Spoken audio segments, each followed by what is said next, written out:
அங்க உள்ள அம்புட்டு வடக்கு கம்நாட்டிகள் இங்க வந்துட்டே. அப்ப அங்க யாரு தாண்டா இருக்கிறா? ஆமா, தமிழ் தெரியுமா உனக்கு? தமிழ் தெரியாதண்ணா. ஓ,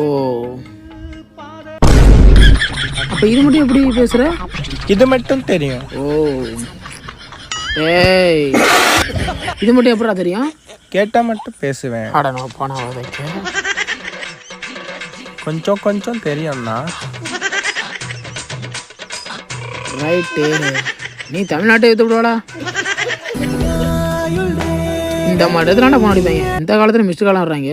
தும்முரு தானே மிஸ்டு காலை விட்டு மெசேஜ் வேறு பண்ணியிருக்காங்க. இங்கிலீஷா? மிஸ்டர் அனில் குண்டை, இங்கே வாங்க. உங்கள் தம்பி ஏதோ மெசேஜ் பண்ணியிருக்கான், படித்து சொல்லுங்கள். அண்ணா, எங்கள் அண்ணனுக்கு தெரியாமல் 1 GB டேட்டா போட்டுவிடணும். அவன் எனக்கு தெரியாமல் டேட்டா போட சொல்லியிருக்காயா? ஓ, அப்படியா? கண்ணுதான் தூங்க